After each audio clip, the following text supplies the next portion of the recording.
Las señales del mercado, los personajes claves del mundo empresarial y todo lo que quieres saber en el ámbito de los negocios con José Tomás Santamaría, director del Diario Financiero, en la 100.1, esto es DF en Infinita. Ya estamos de vuelta. Don José Tomás Santamaría, ¿cómo le va? Muy bien, ¿y ustedes? Muy bien también. ¿Cómo están? Bien. ¿Bien? ¿Usted? Qué bueno, estupendo. Con tuto, pero bien. Estupendo, sí. No está Hace fácil tuto. levantarse en la mañana, Hace pero tuto. aquí estamos. ¿De qué Aquí vamos a hablar estamos. hoy? Oye, para hablar de un tema Temón. que ya parece serie de televisión, digamos, ¿ya? Y que de cada tanto en tanto durante este año, durante los últimos 2 años, hemos vuelto a hablar sobre él, que es el caso Factop, ¿cierto?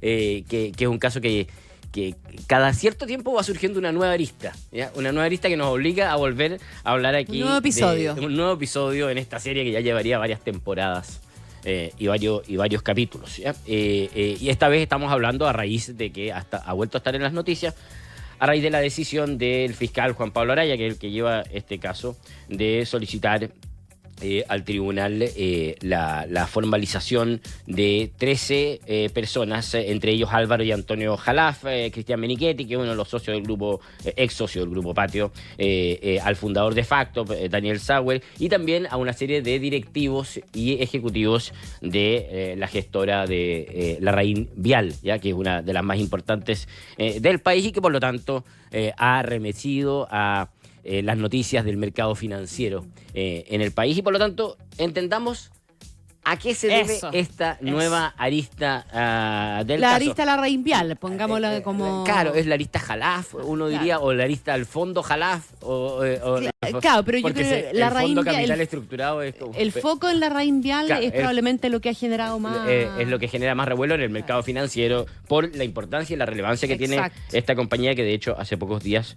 cumplió 90 años, ¿ya? Obviamente que igual uno debiera siempre hacer un poco de recuento, ¿no? Así como uno cuando ve los capítulos de las series y siempre al principio viene como un resumen de los capítulos anteriores, hay que hacer un breve recuento. Esto nace en marzo del año 2023. Marzo del año 2023 es como la fecha clave que ellos siempre fijan, que es el momento en que la CMF, la Comisión para el Mercado Financiero, decide suspender a la corredora de bolsa STF. ¿Ya? La corredora de bolsa STF, una corredora chica, que era propiedad de Daniel y Ariel Sauer y de Rodrigo Doppelberg, ¿ya? Lo suspende por varias razones, básicamente porque estaba incumpliendo indicadores financieros que son súper relevantes cuando tú tienes una corredora que lo que hace es operar con platas de terceros, ¿cierto? Ese proceso sancionatorio comenzó ahí, terminó en agosto, bueno, ha seguido discutiéndose en tribunales, pero en agosto ya se dio una cancelación de la operación de STF por un montón de razones, entre ellas operaciones ficticias, entregar información falsa al mercado. O sea, básicamente claramente era una corredora que funcionaba de una manera muy irregular, por decir lo menos. Bueno, la situación en STF lleva a todo el mercado a mirar la situación en Factop, porque Factop era una factoring que era de la propiedad de las mismas personas que STF, de Daniel y Ariel Sauer y de Rodrigo Doppelberg. Empiezan a mirar cómo funcionaba Factop, empiezan a aparecer las primeras querellas, son varias hoy día. La primera fue del propio Doppelberg contra los Sauer, en donde ahí él narra la forma en cómo operaba Factop, con un interés que se le ofrecía a inversionistas que entraran a Factop y también con un sistema, con un mecanismo de financiamiento ilegal a través de estas facturas ideológicamente falsas que se les llaman, y donde ahí aparece por primera vez el nombre de los Jalaf. Lo dice el mismo Doppelberg cuando dice que los principales beneficiarios de este sistema de las facturas a favor que se ofrecían para tener financiamiento eran justamente Álvaro y Antonio Jalaf. Eso fue como en agosto. En noviembre conocimos el audio. Y ahí está ya la bomba grande, ¿cierto? En noviembre conocimos el audio entre justamente Hermosilla, Leonardo Villalobos y el propio Daniel Sauer, que discuten justamente la estrategia en torno a estos dos casos, a Factop y STF, y donde dicen un montón de cosas de las que siempre nos acordamos. De ahí nacen varias aristas. Hay una persona que está formalizada del Servicio de Impuestos Internos, hay una persona de la Tesorería que está formalizada. Conocimos los chats de Hermosilla y ahí nace también la formalización del ex PDI Sergio Muñoz. Hay investigaciones a fiscales. Hay investigaciones a fiscales, ministro de la Corte Suprema. Y bueno, está la arista del Parque Capital también, que ha Está haciendo surgido, como el recuento fin de año del año completo. que ha surgido también hace poco. Y bueno, y surge todo esto del recuento de este capítulo, surge entonces esta nueva arista ahora, que es la que nos tiene ocupados en torno a esta formalización que viene el 15 de enero. De alguna manera lo habían previsto los fiscales. Yo estaba mirando ayer, haciendo un pequeño, mirando documentación, y había una entrevista que nosotros en el DF+ le hicimos a los fiscales del caso en la anterior formalización de este mismo caso, del caso Facto, y en donde la fiscal a cargo decía: la primera parte de esta historia es Facto, la segunda parte es audios y la tercera es Jalaf. ¿Ya? Bueno, esta es la tercera parte. La tercera parte, la tercera saga o la tercera temporada de historia. Ahora, ¿quiénes son los Jalaf y cuál es su relación con la Reinvial, con este fondo capital estructurado que es el que se gestionó? Bueno, acá les cuento. Bueno, los Jalaf es una familia empresaria que armó el Grupo Patio, muy brevemente. El Grupo Patio, probablemente muchos de ustedes, los que nos escuchan, lo conocen. Es un grupo de activos inmobiliarios que nació en el año 2000 con un strip center en Tobalaba.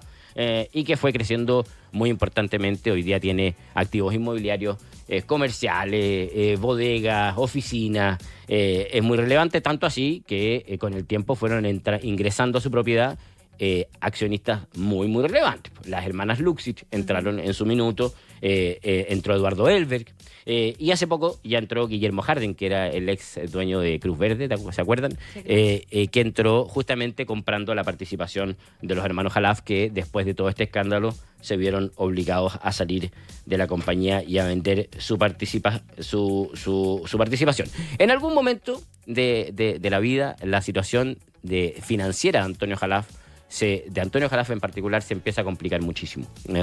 Según ha explicado él en las declaraciones que ha dado en la Fiscalía, hizo malos negocios. También ocurrió que después de la pandemia y del estallido social, Patio dejó de entregar dividendos, y eso implicó que él empezó a entrar en una situación financiera muy complicada. Por eso tiene que acudir a Factop justamente para tener financiamiento, y empieza a tener una situación muy compleja en donde tenía muchas deudas y no tenía cómo pagarlas, digamos, muchos acreedores y no tenía cómo pagarlas. Se asesora con varias personas de su entorno. Bueno, por supuesto lo ayuda a su hermano Álvaro. Cristian Menichetti también se mete a apoyarlo, y otro grupo de personas que ven cómo podemos enfrentar las deudas de Antonio Jalaf. Y es ahí donde surge esta idea del Fondo Capital Estructurado 1, que es el que gestiona la Reinvial. Este es un fondo que operaba de la siguiente manera. Suena enredado, pero es simple de entender. Los acreedores de Antonio Jalaf, es decir, los que eran dueños de la deuda de Antonio Jalaf, tenían la opción de entrar a este fondo, y este fondo quedaría como dueño de las acciones que Antonio Jalaf tenía en Grupo Patio. En definitiva, los deudores pasaban a ser accionistas indirectos de Patio, ¿ya? O sea, los deudores pasaban a ser accionistas indirectos de Patio, y como Patio era una empresa que le iba muy bien, a muchos acreedores les podía interesar ser accionistas indirectos de Patio, porque el activo que tenía el fondo era interesante para ellos. Había otros que podían no aceptar esto, y de hecho hubo acreedores que no aceptaron esta situación y que prefirieron mantener con su deuda por fuera, es decir, no ingresar a este fondo. Esa fue la idea que se concibió, y es la idea que la Reinvial empieza a desarrollar y a gestionar con este fondo capital estructurado. Luego esto se complejiza un poco más, porque aparece la corredora de bolsa STF. La corredora de bolsa STF dice: oye, yo tengo clientes interesados que no son deudores de Antonio Jalaf, pero que están interesados en meter plata, liquidez, digamos, directamente al fondo, porque les parece atractivo el fondo y el activo que hay detrás del fondo. Y es así como entran clientes a esta que se creó, la serie B del fondo, que entran con 7.000 millones de pesos, que entran a un fondo que tenía un tamaño más o menos de 14 millones de dólares, y que entran y que con esos recursos, con esos 7.000 millones de pesos, le compran deuda a acreedores de Antonio Jalaf, para entrar como aportantes a este fondo que era dueño de la participación de Antonio Jalaf en Patio. STF ofrece esto en el mercado a una tasa de UF más 10%, que era una tasa garantizada justamente. Y es así como Importante. Claro, claro. Bueno, y es uno de los puntos que Sí, justamente hoy día está en cuestionamiento. Este fondo entonces se coloca entre fines de 2022 y marzo de 2023, poquitos días antes de que estallara el caso STF. Pocos días antes y mucha gente muchos aportantes que pusieron recursos frescos o otros que aportaron con su deuda, se empezaron a ver que aquí había un problema grande por el rol que había tenido STF en la gestión de esta serie B. Bueno, la primera en manifestar su preocupación en torno a esta situación fue la CMF, que ¿se acuerdan? En octubre, lo conversamos acá, Sí. formuló cargos contra personas de STF, contra directivos y ejecutivos de la Reinvial y contra también justamente los Jalaf en torno a la gestión del Fondo Capital Estructurado. O sea, dice acá se incumplieron en un proceso que está partiendo, todavía no hay nada sancionado, se están formulando cargos, pero acá hay una serie de cosas que se hicieron mal y que podrían merecer eventualmente sanción administrativa en torno a cómo se valorizaron los activos, a las condiciones que se le pusieron al dueño del activo, ¿ya? Al dueño del activo, porque lo que terminó pasando acá es que estalló el caso Factop, digamos. Se empezó a conocer la situación real de los Jalaf, en el sentido de las facturas falsas que tenían con Factop. Se conoció el audio y finalmente los Jalaf tuvieron que vender su participación en Patio. Esa venta entró al fondo, pero por un valor mucho menor que los aportes que se habían hecho. Por un valor. Entonces, no se pusieron las condiciones para que situaciones como esa no ocurrieran. Y eso es justamente lo que la CMF entra a decidir investigar en ese proceso sancionatorio, y que ahora la Fiscalía ha determinado que también podría eventualmente existir podría existir una culpabilidad penal, digamos. Y básicamente toma a un grupo de 13 personas que participaron en la generación de este Fondo Capital Estructurado para decirles iniciemos un proceso penal en torno a esto. No ha dado muchos detalles la Fiscalía respecto de qué es lo que va a acusar. Sabemos que es básicamente Esa será una sorpresa. los roles que cada uno cumplieron en el desarrollo de este Fondo de Capital Estructurado y el daño que se le provocó a los aportantes de ese fondo. Pero no sabemos cuál es el rol que le va a asignar a cada quien, porque acá, por supuesto, que la gran discusión viene en torno a quién es el padre de la guagua, digamos, ¿cierto? Porque desde la Reinvial dicen que esto es una idea que nació desde justamente el entorno de Antonio Jalaf y los problemas que tenían. Que ellos fueron tan engañados como los aportantes.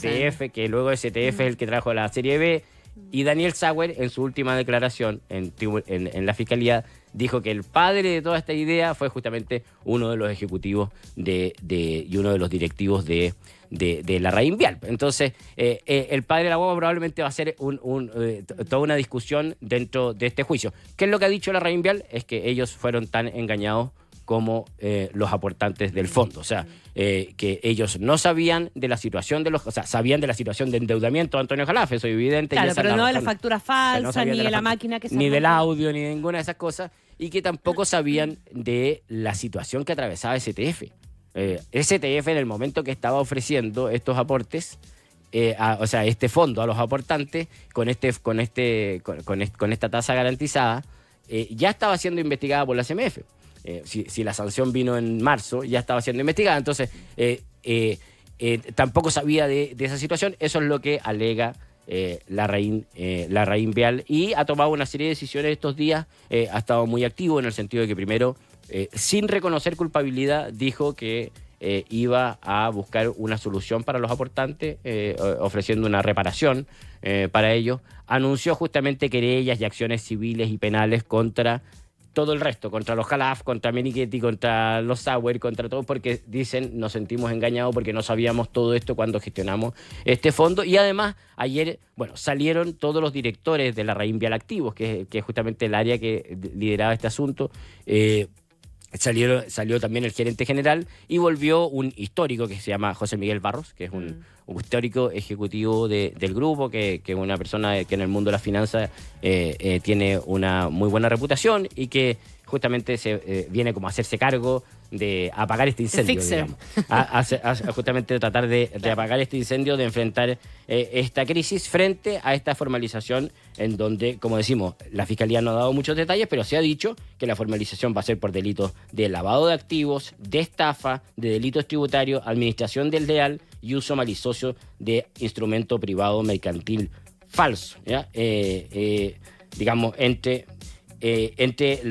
justamente los delitos que justamente se van a formalizar ese día 15 de enero. No sabemos a quién se le va a asignar qué delito, digamos, pero son el conjunto de delitos que se van a conversar ese día 15 de enero y que probablemente vamos a volver a conversar en ese entonces, porque ahí vamos a entender más la película de cuál es la tesis respecto de la Fiscalía en torno al rol que cumplió cada cual en el diseño de este fondo. Y si hay responsabilidades directas o no.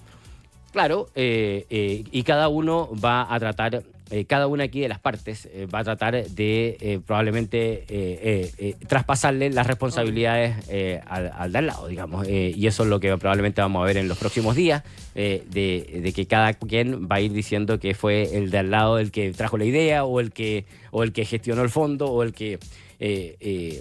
Larraín tiene claro que ellos eran los gestores del fondo y por eso es que están tomando esta serie de decisiones estos días. José Tomás, como siempre, un gusto poder conversar contigo. Muchas gracias a ustedes. Hasta la próxima semana. Día.